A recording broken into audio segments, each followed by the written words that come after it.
मनुष्य अक्सर यह मान लेता है कि उसने सत्य को समझ लिया है। थोड़ा सा ज्ञान, थोड़ा सा शास्त्र, थोड़ा सा अनुभव मिलते ही भीतर एक अहंकार जन्म लेने लगता है। उसे लगता है कि अब परमात्मा उसकी समझ में आ गया है, अब रहस्य खुल गया है। लेकिन कबीर एक बहुत गहरी बात कहते हैं। महादेव मुनि अंत न पाया, उमा सहित उन जन्म गमाया। उन्हू ते सिद्ध साधक हुए, मन निश्चल कहू कैसे हुए। कबीर कहते हैं, जिस परम सत्य का अंत महादेव जैसे महान योगी भी पूरी तरह नहीं पा सके, उसे सीमित बुद्धि कैसे बांध सकती है। इसका अर्थ यह नहीं कि शिव अज्ञानी थे। अर्थ यह है कि परमात्मा इतना असीम है कि उसे केवल तर्क, शब्द और विचारों में कैद नहीं किया जा सकता। मनुष्य की सबसे बड़ी भूल यही है कि वह ज्ञान को अनुभव नहीं, जानकारी समझ लेता है। वह कुछ शब्द पकड़ लेता है, कुछ सिद्धांत याद कर लेता है और सोचता है कि अब सत्य उसकी मुट्ठी में है। लेकिन कबीर कहते हैं, जैसे समुद्र को मुट्ठी में नहीं भरा जा सकता, वैसे ही परम सत्य को केवल बुद्धि से नहीं पकड़ा जा सकता। और शायद इसी कारण मन कभी स्थिर नहीं हो पाता, क्योंकि सीमित मन लगातार असीम को पकड़ने की कोशिश करता रहता है। अहंकार कहता है, मैं जानता हूं, लेकिन सत्य हर बार उससे बड़ा निकल जाता है। कबीर यहां निराशा नहीं दे रहे, वे मनुष्य को विनम्र बना रहे हैं। वे कह रहे हैं, परमात्मा को समझने से अधिक आवश्यक है उसमें डूबना। ज्ञान का अहंकार छोड़कर अनुभव और समर्पण की ओर बढ़ना ही वास्तविक साधना है।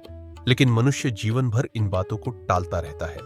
जब लग तन मां आहे सोई, तब लग चेती न देखे कोई। तब चेती हो जब तज हो प्राणा, भया अयान तब मन पछताना। इतना सुनत निकट चली आई, मन विकार छूट नहीं भाई।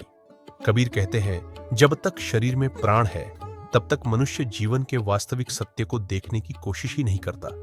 उसे लगता है अभी बहुत समय है, अभी धन कमाना है, नाम बनाना है, इच्छाएं पूरी करनी है। लेकिन समय धीरे धीरे हाथ से निकलता जा रहा होता है। फिर एक समय आता है जब मृत्यु सामने खड़ी दिखाई देने लगती है, और उसी क्षण मनुष्य को पहली बार महसूस होता है कि उसने जीवन का बड़ा हिस्सा उन चीजों में खो दिया जो स्थायी ही नहीं थी। उस समय मन पछताता है, लेकिन तब तक बहुत देर हो चुकी होती है। सबसे मार्मिक बात कबीर अंत में कहते हैं, इतने उपदेश सुनने के बाद भी मन के विकार नहीं छूटते।